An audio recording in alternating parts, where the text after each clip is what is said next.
Welcome to you all. I myself to be the Shiv Kumar Yadav, and today we are going to learn about the ethical governance. Okay, so ethical governance होता क्या है? Ethical governance, देखिए governance में हमने ethics ला दिया. जो हम बात करते हैं ethics की, तो ethics that is completely based on the value. मतलब आप जो सर्विस डिलीवर कर रहे हो, जो भी मैकेनिज्म बना रहे हो रिसोर्सेज को यूटिलाइज करने के लिए, बेसिकली वो एक ethical वे से, मतलब उसमें एक सेट ऑफ रूल होना चाहिए जिसमें ethics इन्वॉल्व हो. ओके, जैसे मैं बात करता हूँ, conduct and objective of participation are aligning with the value of nation. मतलब कुछ कुछ प्रॉपर उसमें वैल्यू होना चाहिए. ऐसा नहीं कि बिना मतलब सर पैर का कुछ भी आप किए जा रहे हो, ऐसा नहीं होना चाहिए. प्रॉपर वैल्यू ऑफ नेशन मतलब प्रॉपर वैल्यू होना चाहिए, इथिकल वैल्यू होना चाहिए. मान लीजिए इंटीग्रिटी को आप फॉलो कर रहे हो, ऑनेस्टी को फॉलो कर रहे हो, या फिर प्रोबिटी को फॉलो कर रहे हो, so there is a proper value. Okay, जैसे हम बात करते हैं अपने कॉन्स्टिट्यूशन की, कॉन्स्टिट्यूशन में भी बहुत सारे ऐसे प्रोविज़न बनाए हुए हैं जिसमें प्रॉपर इथिकल वैल्यू को फॉलो किया गया है. जैसे हम प्रीएम्बल की बात करते हैं, सो प्रीएम्बल को बोला जाता है प्रीफेज. प्रीफेज हम क्यों बोलते हैं? दे डिफाइन कॉन्स्टिट्यूशन.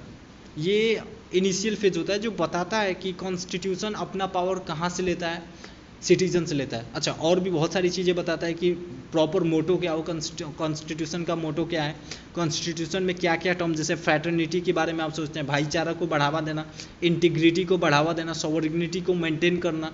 सो ये सारी चीज़ें बताता है. So some value which is already इंडल्स in our constitution, we have to understand it. Fundamental right में भी हम बात करते हैं, right to equality, right to freedom of speech, expression, all this thing. तो कहीं ना कहीं हम वैल्यूज़ को लेके चलते हैं कि हम किसी भी इंसान के फंडामेंटल चीज़ों को, जो उनके प्रॉपर ग्रोथ के लिए, मतलब मेंटल, स्पिरिचुअल और फिजिकल ग्रोथ के लिए इंपॉर्टेंट है, उसको हम कर्टल नहीं कर रहे हैं. मतलब we are going to provide a free and fair way for the proper development of the people, mentally, spiritually, physically, all this thing.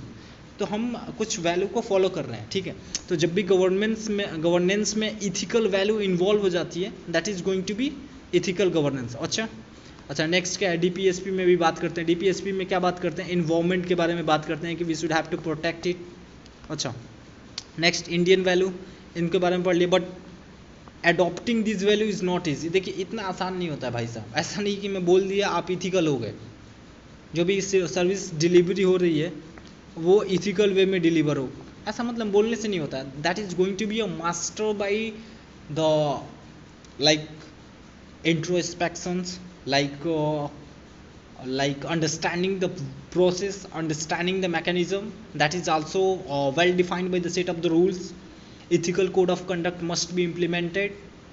तो बहुत ऐसी एक्टिविटी होती है जिसको परफॉर्म करने के बाद हम ये कह सकते हैं कि yes, it was quite possible to include ethical governance in our governance process. Okay, next, interpretation of the value is subjective. देखिए, कभी कभी ना प्रॉब्लम हो जाती है. प्रॉब्लम क्या होती है ना, कि लोग इसको अलग तरीके से इंटरप्रीट कर लेते हैं. They just try to make their own value. नहीं, अपना अलग से वैल्यू नहीं बनाना है. आपको प्रॉपर सेट ऑफ रूल होंगे, proper set of ethical value हैं जिसको फॉलो करना है, उस पर आपको खड़ा उतरना है. Okay, being a civil servant.